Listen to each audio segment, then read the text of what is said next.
I never thought that I would say this exact sentence, but stalking aside. Welcome back, friends. I'm Annabelle, and I'm here to read. Every week, first we read a piece of classic literature together, then we talk about it. If you'd like to follow along, down in the video description box, along with some source links and a link to the author's biography, there is a copy of a free ebook. This week we are reading Miss Grief by Constance Fenimore Woolson. A conceited fool is a not uncommon expression. Now, I know that I am not a fool, but I also know that I am conceited. But candidly, can it be helped if one happens to be young, well and strong, passably good-looking, with some money that one has inherited and more than one has earned, in all enough to make life comfortable? And if upon this foundation rests also the pleasant superstructure of a literary success? The success is deserved, I think. Certainly, it was not lightly gained. Yet, even with this, I fully appreciate its rarity. Thus, I find myself very well entertained in life. I have all I wish in the way of society, and a deep, though of course carefully concealed, satisfaction in my own little fame, which fame I foster by a gentle system of not interference. I know that I am spoken of as that quiet young fellow who writes those delightful little studies of societies, you know, and I live up to that definition. A year ago, I was in Rome, and enjoying life particularly. I had a large number of my acquaintances there, both American and English, and no day passed without its invitation. Of course, I understood it. It is seldom that you find a literary man who is good-tempered, well-dressed, sufficiently provided with money, and amiably obedient to all the rules and requirements of society. When found, make a note of it, and the note was generally an invitation. One evening, upon returning to my lodgings, my man Simpson informed me that a person had called in the afternoon, and upon learning that I was absent, had left not a card, but her name, Miss Grief. The title lingered. Miss Grief. Grief has not so far visited me here, I said to myself, dismissing Simpson and seeking my little balcony for a final smoke. And she shall not now. I shall take care to be not at home to her if she continues to call. And then I fell to thinking of Isabel Abercrombie, in whose society I had spent that and many evenings. They were golden thoughts. The next day there was an excursion. It was late when I reached my rooms, and again Simpson informed me that Miss Grief had called. "Is she coming continuously?" I said, half to myself. "Yes, sir. She mentioned that she should call again." "How does she look?" "Well, sir, a lady, but not so prosperous as she was, I should say," answered Simpson, discreetly. "Young?" "No, sir." "Alone?" "A maid with her, sir." But once outside in my little high-up balcony with my cigar, I again forgot Miss Grief and whatever she might represent. Who would not forget in that moonlight, with Isabel Abercrombie's face to remember? The stranger came a third time, and I was absent. Then she let 2 days pass and began again. It grew to be a regular dialogue between Simpson and myself when I came in at night. "Grief today?" "Yes, sir." "What time?" "4, sir." Happy the man, I thought, who can keep her confined to a particular hour.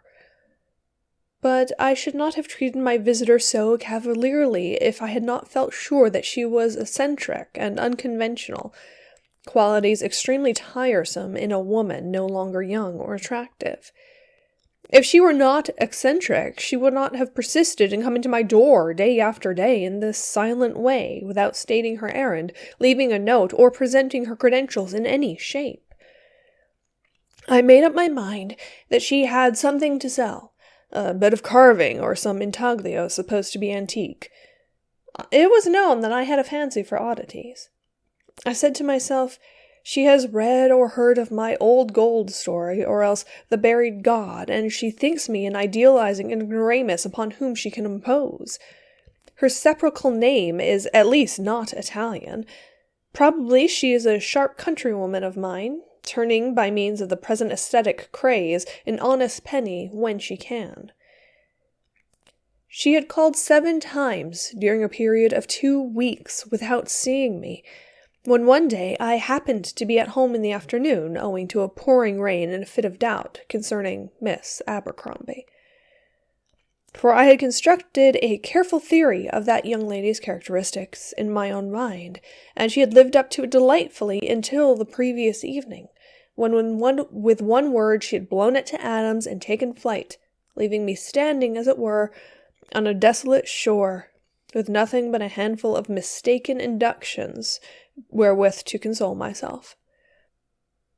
I do not know a more exasperating frame of mind, at least for a constructor of theories. I could not write, and so I took up a French novel. I modelled myself a little on Balzac. I had been turning over its pages but a few moments when Simpson knocked, and, entering softly, said, with just a shadow of a smile on his well-trained face, "Miss Grief." I briefly consigned Miss Grief to all the Furies, and then, as he still lingered, perhaps not knowing where they resided, I asked where the visitor was. "Outside, sir, in the hall. I told her I would see if you were at home." "She must be unpleasantly wet if she had no carriage." "No carriage, sir. They always come on foot. I think she is a little damp, sir." "Well, let her in, but I don't want the maid. I may as well see her now, I suppose, and end the affair." "Yes, sir." I did not put down my book. My visitor should have a hearing, but not much more. She had sacrificed her womanly claims by her persistent attacks upon my door. Presently Simpson ushered her in. "Miss Grief," he said, and then went out, closing the curtain behind him.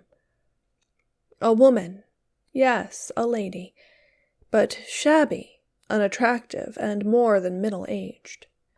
I rose, bowed slightly, and then dropped into my chair again, still keeping the book in my hand. "Miss Grief?" I said, interrogatively, as I indicated a seat with my eyebrows. "Not Grief," she answered. "Creef. My name is Creef." She sat down, and I saw that she held a small, flat box.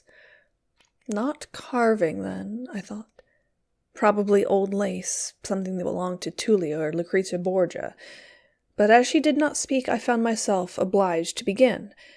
"You have been here, I think, once or twice before?" 7 times. This is the 8th. A silence. "I am often out. Indeed, I may say that I am never in," I remarked carelessly. "Yes, you have many friends." "Who will perhaps buy old lace," I mentally added. But this time I too remained silent. Why should I trouble myself to draw her out? She had sought me. Let her advance the idea, whatever it was, now that entrance was gained. But Miss Grief, I preferred to call her so, did not look as though she could advance anything. Her black gown, damp with rain, seemed to retreat fearfully to her thin self, while her thin self retreated as far as possible from me, from the chair, from everything. Her eyes were cast down. An old-fashioned lace veil with a heavy border shaded her face. She looked at the floor, and I looked at her. I grew a little impatient, but I made up my mind that I would continue silent and see how long a time she would consider necessary to give due effect to her little pantomime. Comedy? Was it tragedy? I suppose full 5 minutes passed thus in our double silence, and that is a long time when 2 persons are sitting opposite each other alone in a small, still room. At last my visitor, without raising her eyes, said slowly, "You are very happy, are you not, with youth, health, friends, riches, and fame?" It was a singular beginning. Her voice was clear, low, and very sweet as she thus enumerated my advantages one by one in a list. I was attracted by it, but repelled by her word, which seemed to me flattery, both dull and bold. "Thanks," I said, "for your kindness, but I fear it is undeserved. I seldom discuss myself even when with my friends." "I am your friend," replied Miss Grief. Then, after a moment, she added slowly, "I have read every word you have written." I curled the edges of my book indifferently. I am not a fop, I hope, but others have said the same. "What is more, I know much of it by heart," continued my visitor. "Wait, I will show you." And then, without pause, she began to repeat something of mine word for word, just as I had written it.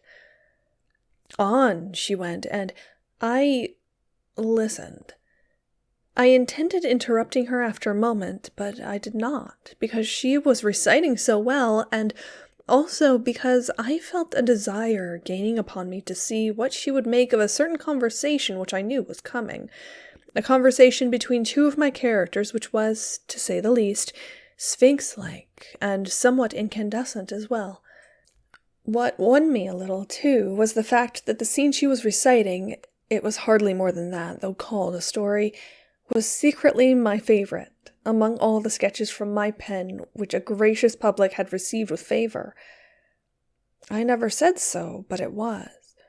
And I had always felt a wondering annoyance that the aforesaid public, while kindly praising beyond their worth other attempts of mine, had never noticed the higher purpose of this little shaft, aimed not at the balconies and lighted windows of society, but straight up toward the distant stars.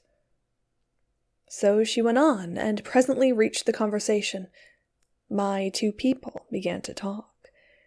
She had raised her eyes now, and was looking at me soberly as she gave the words of the woman, quiet, gentle, cold, and the replies of the man, bitter, hot, and scathing.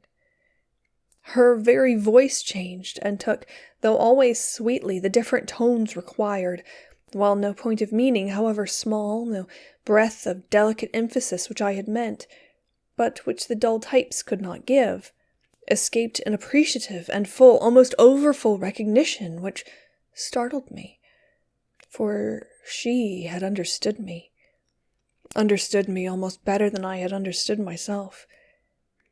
It seemed to me that while I had labored to interpret, partially, a psychological riddle, she, coming after, had comprehended its bearings better than I had, though confining herself strictly to my own words and emphasis. The scene ended, and it ended rather suddenly. She dropped her eyes, and moved her hand nervously to and fro over the box she held. Her gloves were old and shabby, her hands small.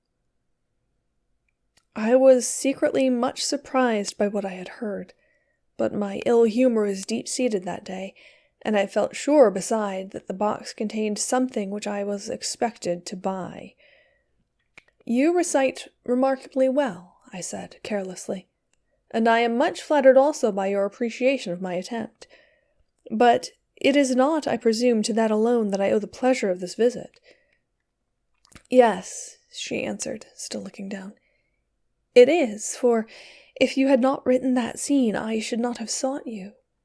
Your other sketches are interiors, exquisitely painted and delicately finished, but of small scope.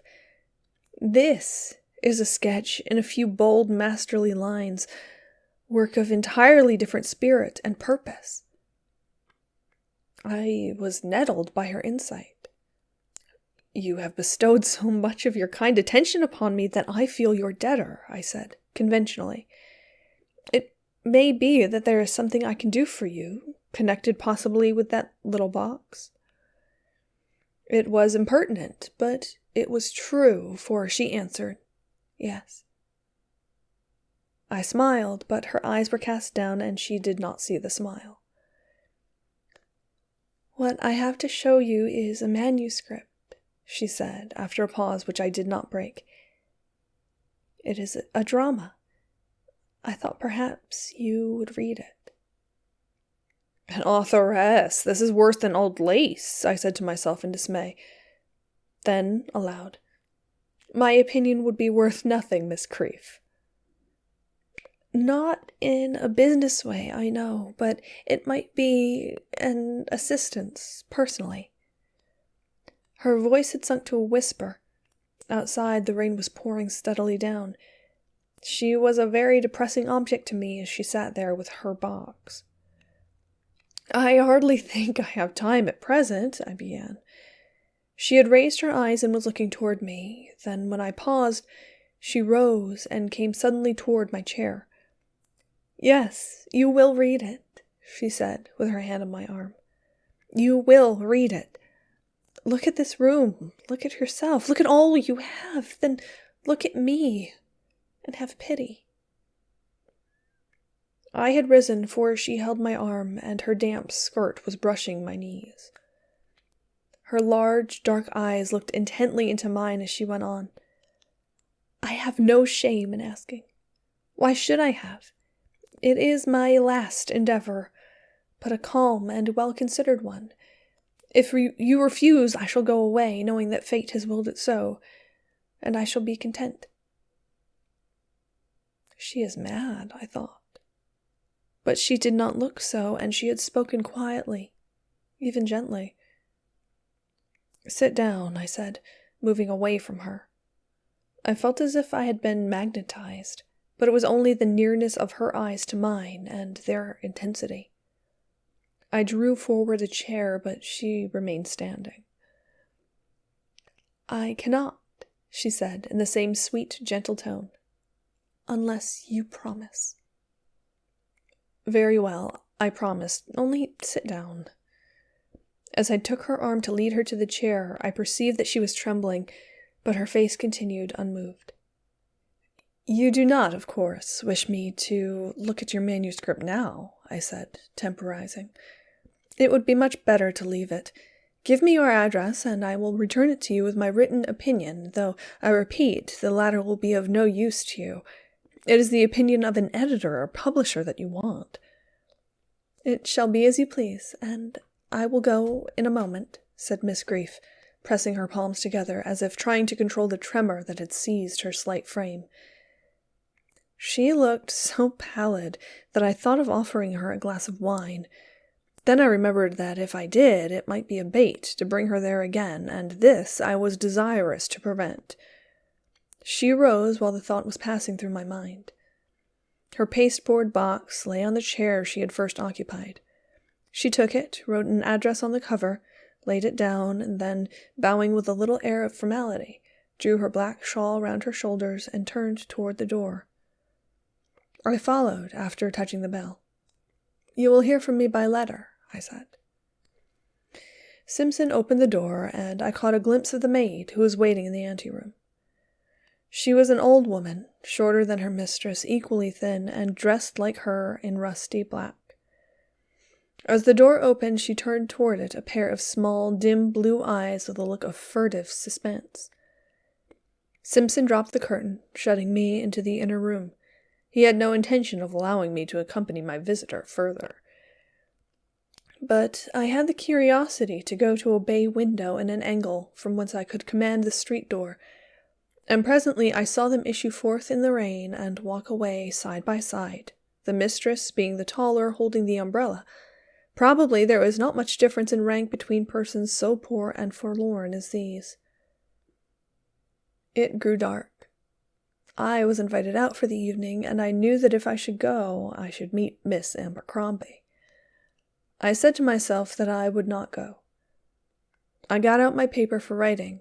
I made my preparations for a quiet evening at home with myself, but it was of no use. It all ended slavishly in my going.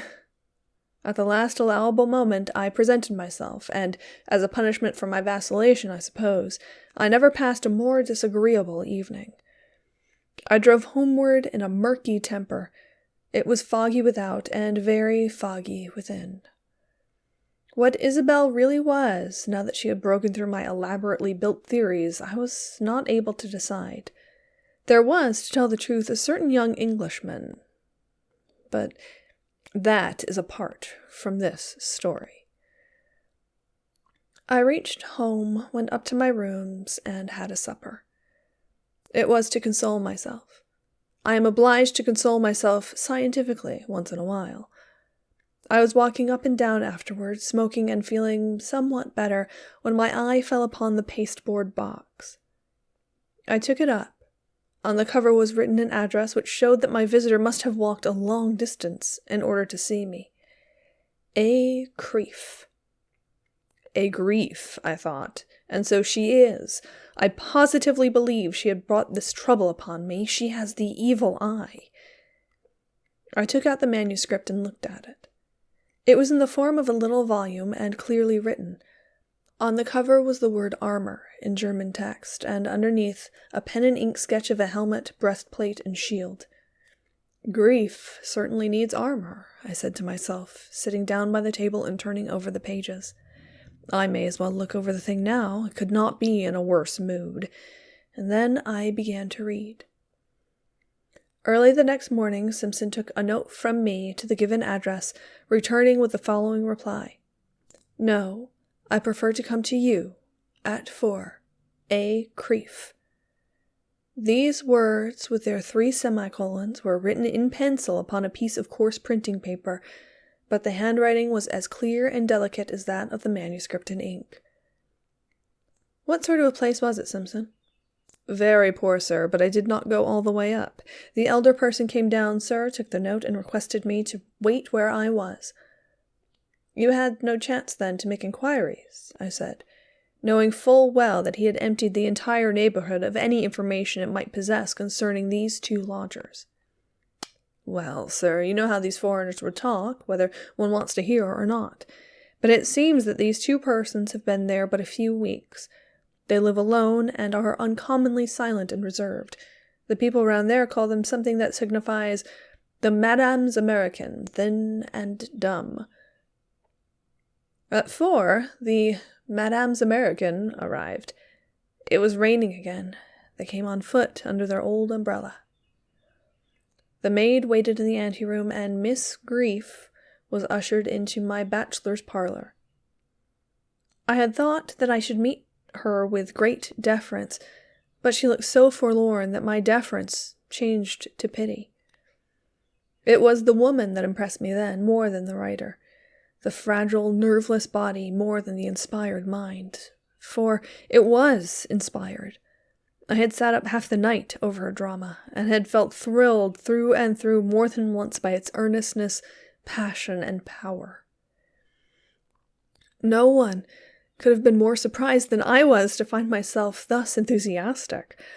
I thought I had outgrown that sort of thing, and one would have supposed, too, I myself should have supposed so the day before, that the faults of the drama, which were many and prominent, would have chilled any liking I might have felt, I being a writer myself, and therefore critical, for writers are as apt to make as much of the how rather than the what, as painters, who, it is well known, prefer an exquisitely rendered representation of a commonplace theme to an imperfectly executed picture of even the most striking subject. But in this case, on the contrary, the scattered rays of splendor in Miss Grief's drama had made me forget the dark spots, which were numerous and disfiguring, or rather, the splendor had made me anxious to have the spots removed. And this also was a philanthropic state very unusual with me. Regarding unsuccessful writers, my motto had been Vae Victis. My visitor took a seat and folded her hands. I could see, in spite of her quiet manner, that she was in breathless suspense. It seemed so pitiful she should be trembling there before me, a woman so much older than I was, a woman who possessed the divine spark of genius, which I was by no means sure, in spite of my success, had been granted to me, that I felt as if I ought to go down on my knees before her and entreat her to take her proper place of supremacy at once. But there, one does not go down on one's knees, combustively as it were, before a woman over 50, plain in feature, thin, dejected, and ill-dressed. I contented myself with taking her hands, in their miserable old gloves, in mine, while I said cordially, "Miss Creef, your drama seems to me full of original power. It has roused my enthusiasm. I sat up half the night reading it." The hands I held shook, but something, perhaps a shame for having evaded the knees business, made me tighten my hold and bestow upon her also a reassuring smile. She looked at me for a moment, and then, suddenly and noiselessly, tears rose and rolled down her cheeks. I dropped her hands and retreated. I had not thought her tearful. On the contrary, her voice and face had seemed rigidly controlled. But now here she was, bending herself over the side of the chair with her head resting on her arms, not sobbing aloud, but her whole frame shaken by the strength of her emotion. I rushed for a glass of wine. I pressed her to take it. I did not quite know what to do, but putting myself in her place, I decided to praise the drama, and praise it I did. I do not know when I have used so many adjectives. She raised her head and began to wipe her eyes. "Do take the wine," I said, interrupting myself in the cataract of language. "I dare not," she answered, and then added humbly, "that is, unless you have a biscuit here or a bit of bread." I found some biscuit. She ate two, and then slowly drank the wine, while I resumed my verbal Niagara.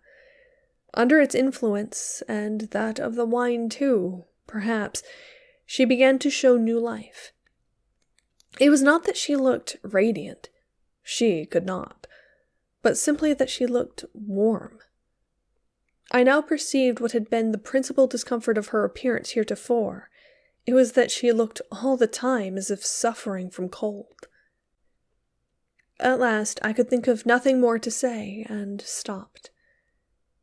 I really admired the drama, but I thought I had exerted myself sufficiently as an anti-hysteric, and that adjectives enough, for the present at least, had been administered.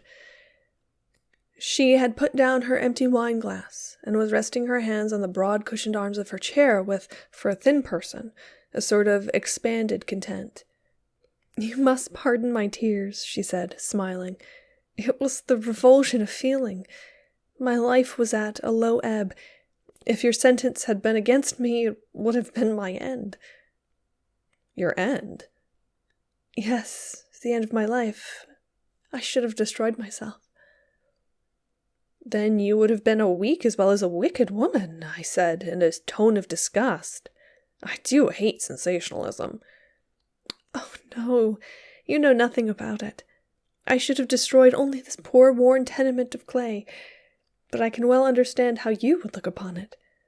Regarding the desirableness of life, the prince and the beggar may have different opinions. We will say no more of it, but talk of the drama instead." As she spoke the word drama, a triumphant brightness came into her eyes. I took the manuscript from a drawer and sat down beside her. "I suppose you know there are faults," I said, expecting ready acquiescence. "I was not aware there were any," was her gentle reply. Here was a beginning. After all my interest in her, and I may say under the circumstances, my kindness, she received me in this way. However, my belief in her genius was too sincere to be altered by her whimsies, so I persevered. "Let us go over it together," I said. "Shall I read it to you, or will you read it to me?" "I will not read it, but recite it." "That will never do. You will recite it so well that we shall see only the good points, and what we have to concern ourselves with now is the bad ones." "I will recite it," she repeated. "Now, Miss Creef," I said bluntly, "for what purpose did you come to me? Certainly not merely to recite. I am no stage manager. In plain English, was it not your idea that I might help you in obtaining a publisher?" Yes, she answered, looking at me apprehensively, all her old manner returning. I followed up my advantage, opened the little paper volume, and began. I first took the drama line by line and spoke of the faults of expression and structure. Then I turned back and touched upon 2 or 3 glaring impossibilities in the plot. Your absorbed interest in the motive of the whole no doubt made you forget these blemishes, I said apologetically. But to my surprise, I found that she did not see the blemishes, that she appreciated nothing I had said, comprehended nothing. Such unaccountable obtuseness puzzled me. I began again, going over the whole with even greater minuteness and care. I worked hard. The perspiration stood in beads upon my forehead as I struggled with her, what shall I call it, obstinacy? But it was not exactly obstinacy. She simply could not see the faults of her own work, any more than a blind man can see the smoke that dims a patch of blue sky. When I had finished my task the second time, she still remained as gently impassive as before. I leaned back in my chair, exhausted, and looked at her. Even then, she did not seem to comprehend, whether she agreed with it or not, what I must be thinking. "It is such a heaven to me that you like it," she murmured, dreamily, breaking the silence. Then, with more animation, "And now you will let me recite it?" I was too weary to oppose her. She threw aside her shawl and bonnet, and, standing in the center of the room, began. And she carried me along with her. All the strong passages were doubly strong when spoken, and the faults, which seemed nothing to her, were made by her earnestness to seem nothing to me, at least for that moment. When it was ended, she stood looking at me with a triumphant smile. "Yes," I said, I like it, and you see that I do. But I like it because my taste is peculiar. To me, originality and force are everything, perhaps because I have them not to any marked degree myself. But the world at large will not overlook as I do your absolutely barbarous shortcomings on account of them. Will you trust me to go over the drama and correct it at my pleasure?" This was a vast deal for me to offer. I was surprised at myself. "No," she answered softly, still smiling. "There shall not be so much as a comma altered." Then she sat down and fell into a reverie as though she were alone. "Have you ever written anything else?" I said after a while, when I had become tired of the silence. "Yes." "Can I see it, or is it them?" "It is them. Yes, you can see them all. I will call upon you for the purpose." "No, you must not," she said, coming back to the present nervously. "I prefer to come to you." At this moment, Simpson entered to light the room and busied himself, rather longer than was necessary, over the task. When he finally went out, I saw that my visitor's manner had sunk into its former depression. The presence of the servant seemed to have chilled her. When did you say I might come?" I repeated, ignoring her refusal. "I did not say it. It would be impossible." "Well, then, when will you come here?" There was, I fear, a trace of fatigue in my tone. "At your good pleasure, sir," she answered humbly. My chivalry was touched by this. After all, she was a woman. "Come tomorrow," I said. "By the way, come and dine with me then." "Why not?" I was curious to see what she would reply.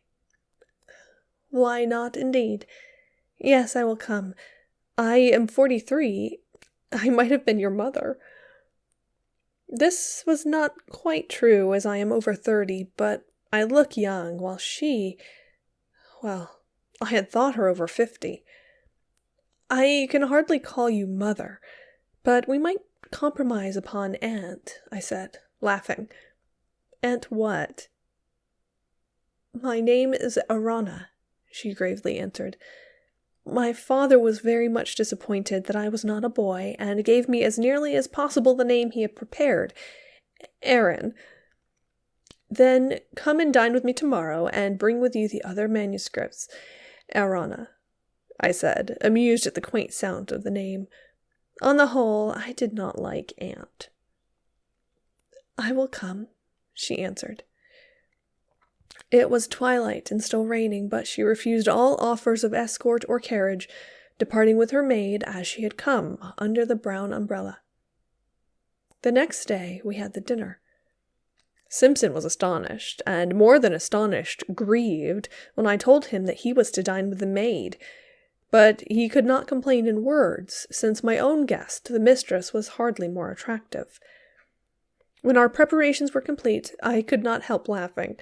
The two prim little tables, one in the parlor and one in the anteroom, and Simpson disapprovingly going back and forth between them, were irresistible. I greeted my guest hilariously when she arrived, and fortunately her manner was not quite so depressed as usual. I could never have accorded myself with a tearful mood. I had thought that perhaps she would make for the occasion some change in her attire. I have never known a woman who had not some scrap of finery, however small, in reserve for that unexpected occasion of which she is ever dreaming. But no. Miss Grief wore the same black gown, unadored and unaltered.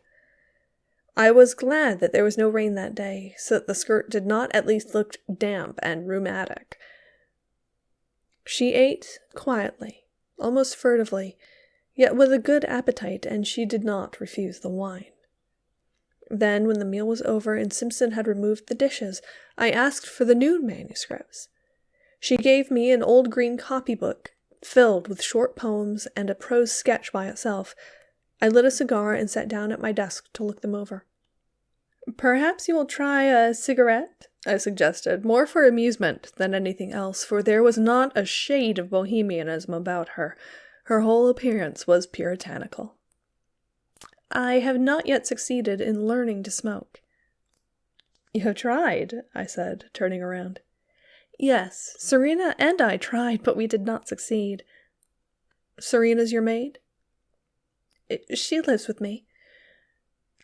I was seized with inward laughter and began hastily to look over her manuscripts with my back toward her so that she might not see it. A vision had risen before me of those two forlorn women, alone in their room with locked doors, patiently trying to acquire the smoker's art. But my attention was soon absorbed by the papers before me. Such a fantastic collection of words, lines, and epithets I had never before seen, or even in dreams imagined. In truth, they were like the work of dreams. They were Kubla Khan, only more so. Here and there was radiance, like the flash of a diamond, but each poem, almost each verse and line, was marred by some fault or lack, which seemed willful perversity, like the work of an evil sprite. It was like a case of jeweler's wares set before you, with each ring unfinished, each bracelet too large or too small for its purpose, each breast pin without its fastening, each necklace purposefully broken. I turned the pages, marveling. When about half an hour had passed and I was leaning back for a moment to light another cigar, I glanced toward my visitor. She was behind me, in an easy chair before my small fire, and she was fast asleep. In the relaxation of her unconsciousness, I was struck anew by the poverty her appearance expressed. Her feet were visible, and I saw the miserable, worn old shoes which hitherto she had kept concealed. After looking at her for a moment, I returned to my task and took up the prose story. In prose, she must be more reasonable. She was less fantastic, perhaps, but hardly more reasonable. The story was that of a profligate and commonplace man forced by two of his friends, in order not to break the heart of a dying girl who loves him, to live up to a high imaginary ideal of himself which her pure but mistaken mind had formed. He has a handsome face and sweet voice, and repeats what they tell him. Her long, slow decline and happy death, and his own inward ennui and profound weariness of the role he has to play, made the vivid points of the story. So far, well enough, but here was the trouble. Through the whole narrative moved another character, a physician of tender heart and exquisite mercy, who practiced murder as a fine art, and was regarded by the author as a second Messiah, This was monstrous. I read it through twice and threw it down. Then, fatigued, I turned round and leaned back, waiting for her to wake. I could see her profile against the dark hue of the easy-chair. Presently, she seemed to feel my gaze, for she stirred and then opened her eyes. "I have been asleep," she said, rising hurriedly. "No harm in that, Arana." But she was deeply embarrassed and troubled, much more so than the occasion required, so much so, indeed, that I turned the conversation back upon the manuscripts as a diversion. "I cannot stand that doctor of yours," I said, indicating the prose story. "No one would. You must cut him out." Her self-possession returned as if by magic. "Certainly not," she answered haughtily. "Oh, if you do not care, I had labored under the impression that you were anxious these things should find a purchaser." I am, she said, her manner changing to deep humility with wonderful rapidity. With such alternations of feeling as this sweeping over her like great waves, no wonder she was old before her time. "Then you must take out that doctor." "I am willing, but I do not know how," she answered, pressing her hands together helplessly. "In my mind, he belongs to the story so closely he cannot be separated from it."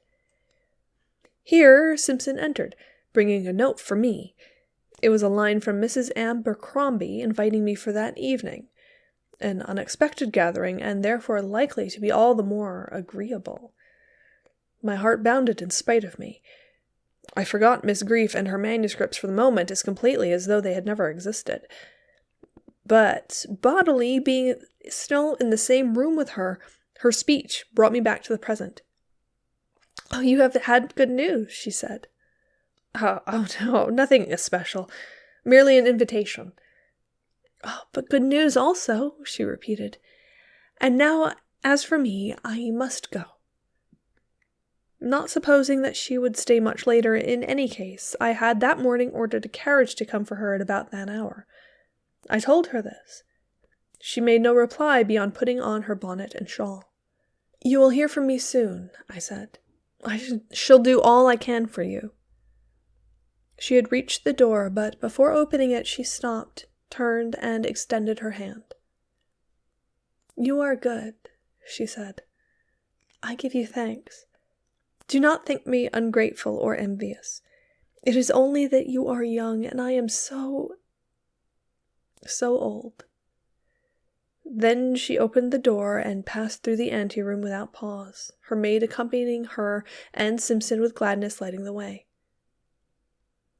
They were gone. I dressed hastily and went out to continue my studies in psychology. Time passed. I was busy, amused, and perhaps a little excited.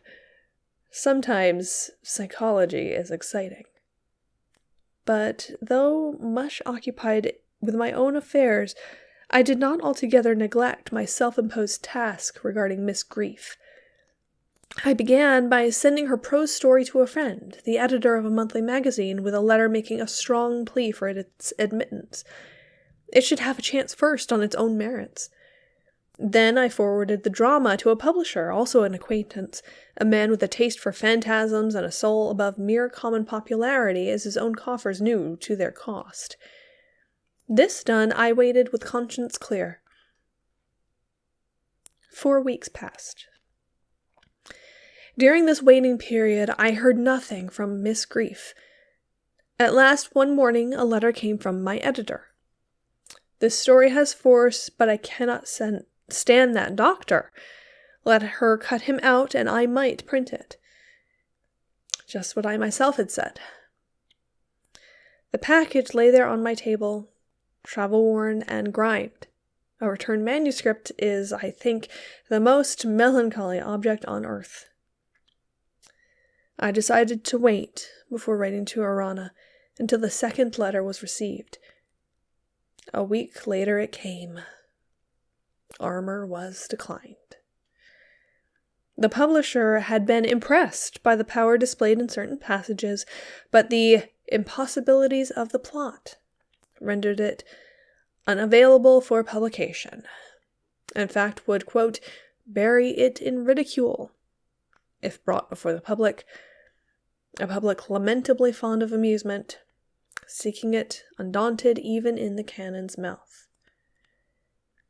I doubt if he knew himself what he meant. But one thing at any rate was clear. Armor was declined. Now, I am, as I have remarked before, a little obstinate. I was determined that Miss Grief's work should be received. I would alter and improve it myself without letting her know. The end justified the means. Surely the sieve of my own good taste, whose mesh had been pronounced so fine and delicate, would serve for two. I began, and utterly failed.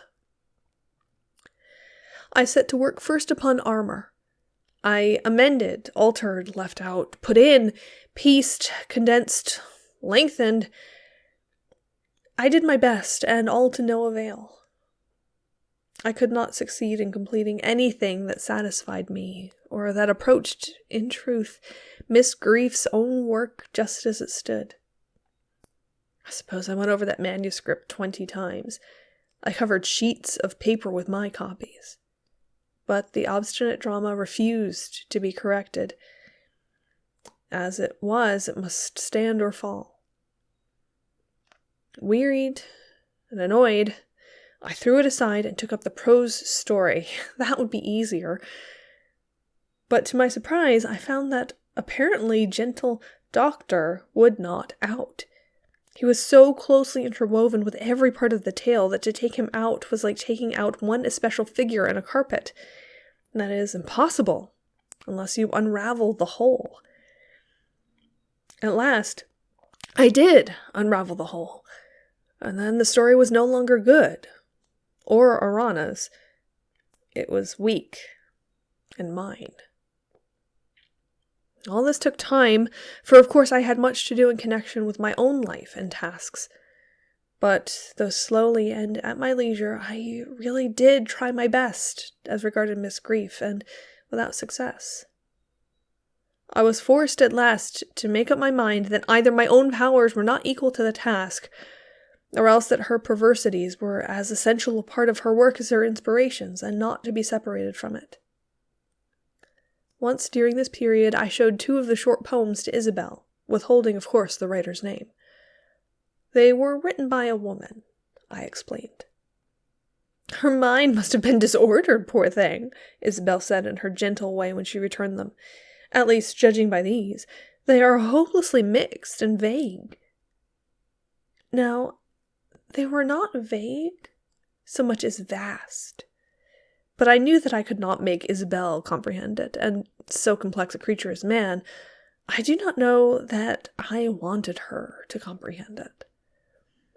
These were the only ones in the whole collection that I would have shown her, and I was rather glad that she did not like even these. Not that poor Arana's poems were evil. They were simply unrestrained, large, vast, like the skies or the wind. Isabel was bounded on all sides like a violet in a garden bed. And I liked her so. One afternoon, about the time I was beginning to see that I could not improve Miss Grief, I came upon the maid. I was driving, and she had stopped on the crossing to let the carriage pass. I recognized her at a glance, by her general forlornness, and I called the driver to stop.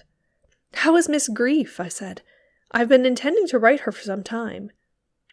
"And your note when it comes," answered the old woman on the crosswalk fiercely. "She shall not see." "What?" "I say she shall not see it. Your patronizing face shows that you have no good news, and you shall not rack and stab her any more on this earth, please God, while I have the authority." "Who has racked or stabbed her, Serena?" "Serena, indeed. Rubbish. I'm no Serena, I'm her aunt. And as to who has racked and stabbed her, I say you literary men!" She had put her old head inside my carriage and flung out these words at me in a shrill, menacing tone. But she shall die in peace in spite of you, she continued. Vampires! You take her ideas and fatten on them and leave her to starve. You know you do. You, who have had her poor manuscripts these months and months. Is she ill? I asked, in real concern, gathering that much at least from the incoherent tirade. She is dying, answered the desolate old creature, her voice softening, and her dim eyes filling with tears. Oh, I trust not. Perhaps something can be done. Can I help you in any way? In all ways you would, she said, breaking down and beginning to sob weakly, with her head resting on the sill of the carriage window. Oh, what we have not been through together, we two. Piece by piece, I have sold all. I am good-hearted enough, but I do not like to have old women weeping across my carriage door. I suggested, therefore, she should come inside and let me take her home.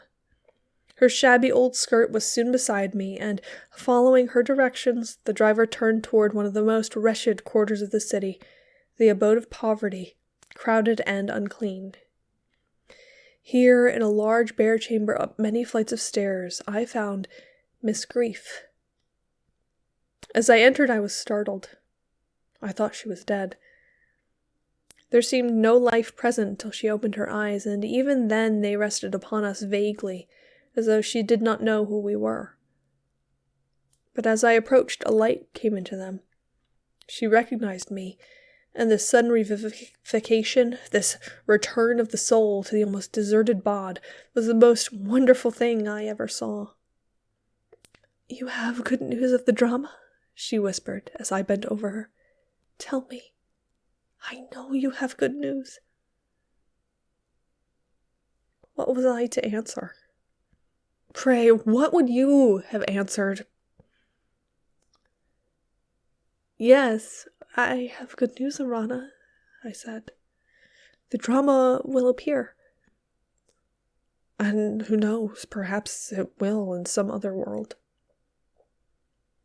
She smiled, and her now brilliant eyes did not leave my face. He knows I'm your aunt, I told him, said the old woman, coming to the bedside. Did you?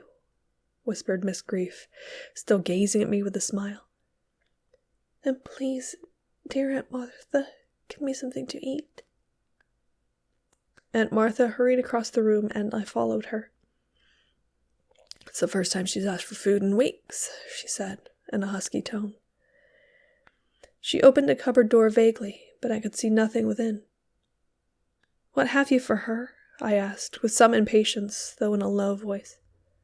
Please God, nothing, answered the poor old woman, hiding her reply and her tears behind the broad cupboard door.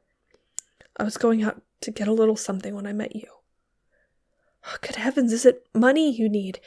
Here, take this and send, or go yourself in the carriage waiting below. She hurried out, breathless. I went back to the bedside, much disturbed by what I had seen and heard. But Miss Grief's eyes were full of life, and as I sat down beside her, she whispered earnestly, Tell me. And I did tell her. A romance, invented for the occasion. I ventured to say that none of my published sketches could compare with it. As for the lie involved, it will stand among my few good deeds, I know, at the judgment bar. And she was satisfied. I've never known what it was, she whispered, to be fully happy, until now. She closed her eyes, and when the lids fell, I again thought that she had passed away. But no, there was still pulsation in her small, thin wrist. As she perceived my touch, she smiled. Yes, I am happy, she said again, though without audible sound. The old aunt returned. Food was prepared, and she took some. I myself went out after wine that should be rich and pure. She rallied a little, but I did not leave her. Her eyes dwelt upon me and compelled me to stay, Or rather, my conscience compelled me. It was a damp night, and I had a little fire made. The wine, fruit, flowers, and candles I had ordered made the bare place for the time being bright and fragrant. And Martha dozed in her chair from sheer fatigue. She had watched many nights. But Miss Grief was awake, and I sat beside her. "I make you my executor," she murmured, "as to the drama. But my other manuscripts place when I am gone under my head and let them be buried with me. They're not many, those you have, and these, see." I followed her gesture and saw under her pillow the edges of 2 more copybooks like the one I had. "Do not look at them, my poor dead children," she said tenderly. "Let them depart with me, unread as I have been." Later, she whispered, "Did you wonder why I came to you?" It was the contrast. You were young, strong, rich, praised, loved, successful, all that I was not. I wanted to look at you and imagine how it would feel. You had success, but I had the greater power. Tell me, did I not have it? Yes, Arana. It's all in the past now, but I'm satisfied. After another pause, she said with a faint smile, "Do you remember when I fell asleep in your parlor? It was the good and rich food. It was so long since I had had food like that." I took her hand and held it, conscience-stricken, but now she hardly seemed to perceive my touch. "And the smoking," she whispered. "Do you remember how you laughed? I saw it. But I had heard that smoking soothed, that one was no longer tired and hungry with a cigar."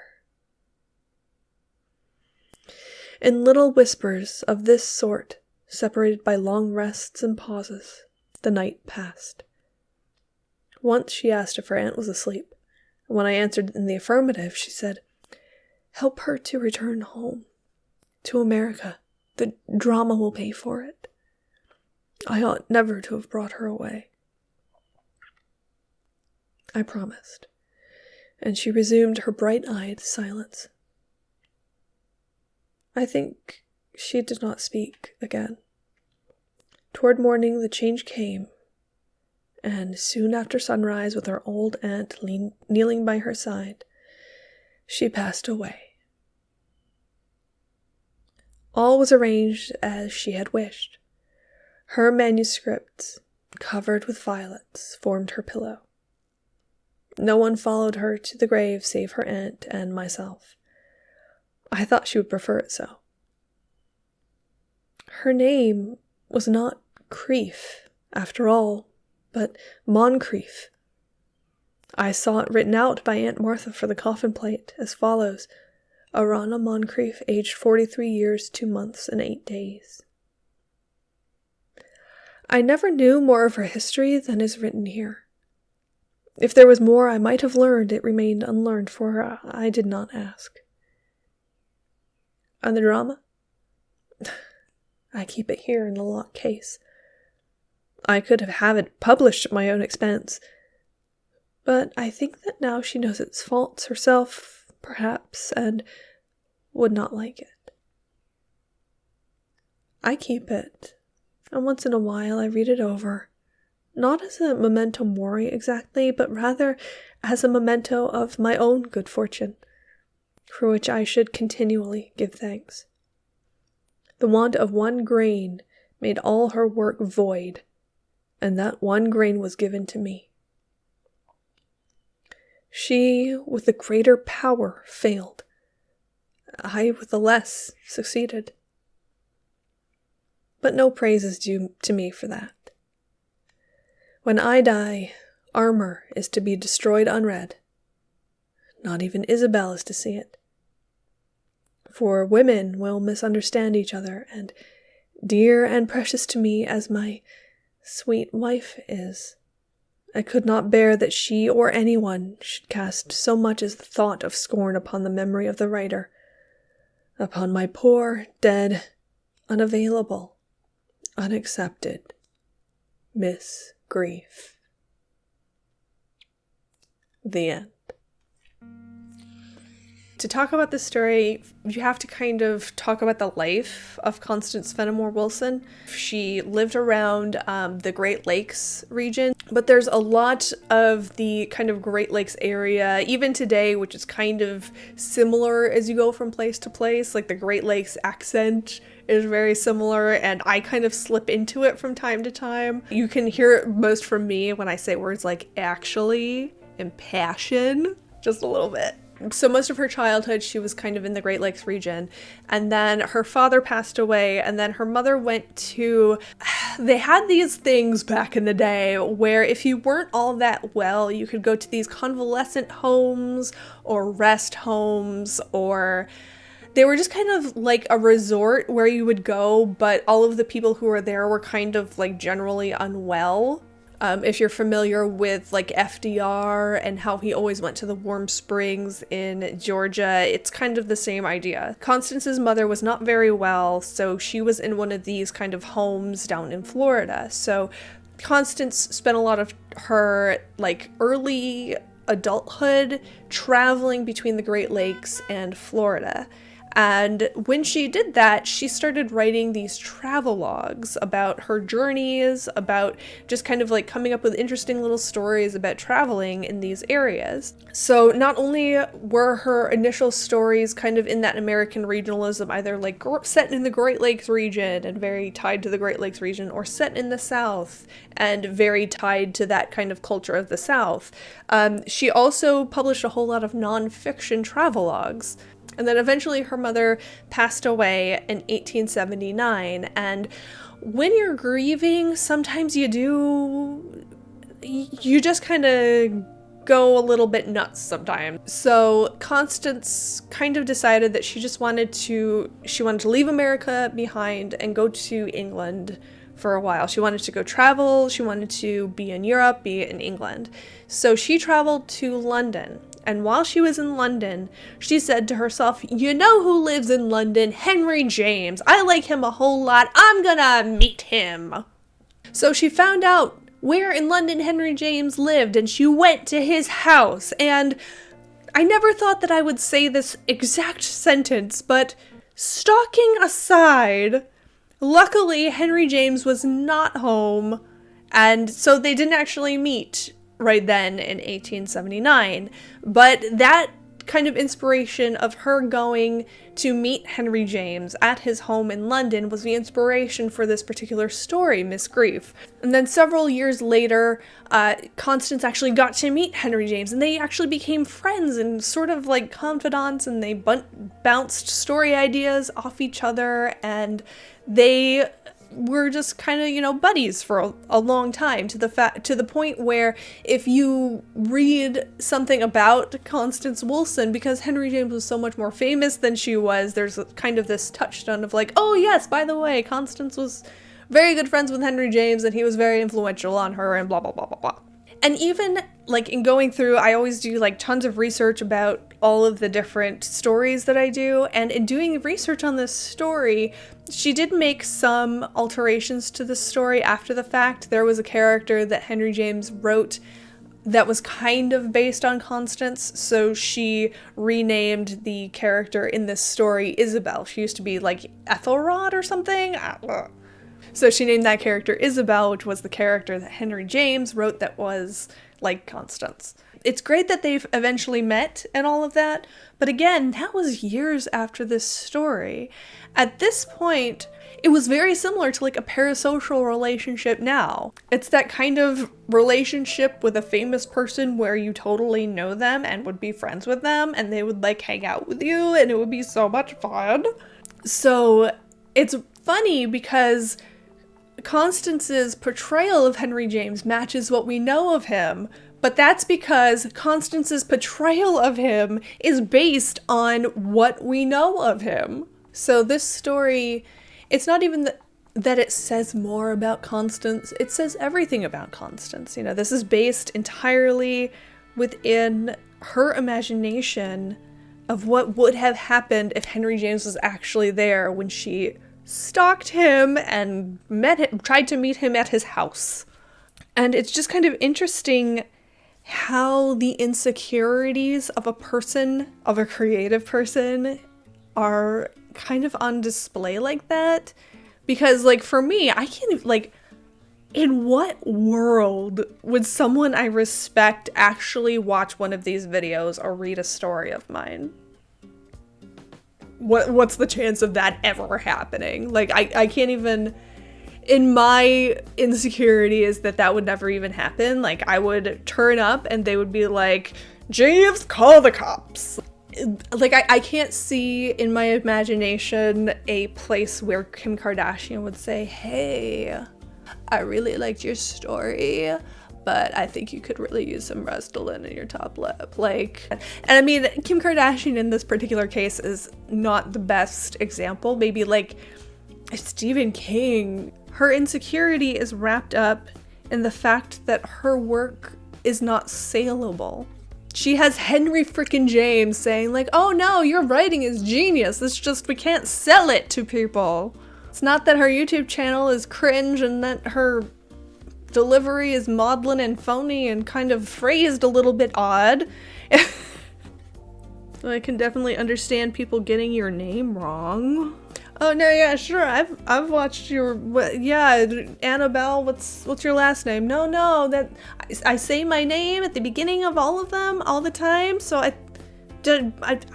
you said that you watched it. I don't know how you would miss that. Like, weirdly, I feel like this story is a lot more relevant today with the rise of parasocial relationships and influencers and also for me, like the most wrenching thing is that at the end, nobody gets to even read her stuff anymore because it was buried with her.